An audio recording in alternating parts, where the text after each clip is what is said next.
ఈరోజు దేవుని వాగ్దానము. నీ దేవుణ్ణైనా యెహోవానగు నేనే నీకు ఉపదేశము చేయుదును, నీవు నడవవలసిన త్రోవను నిన్ను నడిపించెదను. యెషయా గ్రంథము 48 అధ్యాయము 17వ వచనము. యెహోవా, నీ మార్గములను నాకు తెలియచేయము, నీ త్రోవలను నాకు తేటపరచుము. నన్ను నీ సత్యమును అనుసరింపచేసి నాకు ఉపదేశము చేయము. నీవే నా రక్షణకర్తవైన దేవుడువు. దినమెల్లా నీ కొరకు కనిపెట్టుచున్నాను. యెహోవా, నీ కరుణాతిశయములు జ్ఞాపకం చేసుకునుము, నీ కృపాతిశయములు జ్ఞాపకం చేసుకునుము. అవి పూర్వం నుండి ఉన్నవే కదా. నా బాల్య పాపములను నా అతిక్రమములు జ్ఞాపకం చేసుకునుము. యెహోవా, నీ కృపను బట్టి నీ దయచొప్పున నన్ను జ్ఞాపకంలో ఉంచుకొనుము.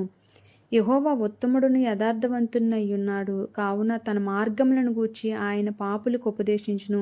న్యాయ విధులను బట్టి ఆయన దీనులను నడిపించును. తన మార్గమును దీనులకు నేర్పును. ఆయన చేసిన నిబంధనను, ఆయన నియమించిన శాసనములను గైకొన్న వారి విషయంలో యెహోవా త్రోవలన్నీ కృపాసత్యములై ఉన్నవి.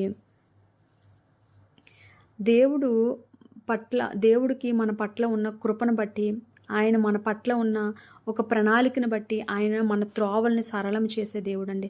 ఆయనకి మనం నడవవలసిన త్రోవల్ని మనకు బోధించే దేవుడు. మనం ఎప్పుడైతే ఆయన చిత్తానికి తల వంచేవారుగా ఉంటామో అప్పుడు ఆయన మనకి ఏ మార్గం గుండా వెళ్ళాలో ఆయనే మనకి తెలియచేస్తాడు. అటువంటి జ్ఞానము దేవుడు మనకు అనుగ్రహించాలి. ఆయన బోధించింది మనం అర్థం చేసుకునే జ్ఞానం దేవుడు మనకు అనుగ్రహించాలని దేవుడి కొద్ది మాటలు దీవించి ఆశీర్వదించును గాక. Amen, amen, amen.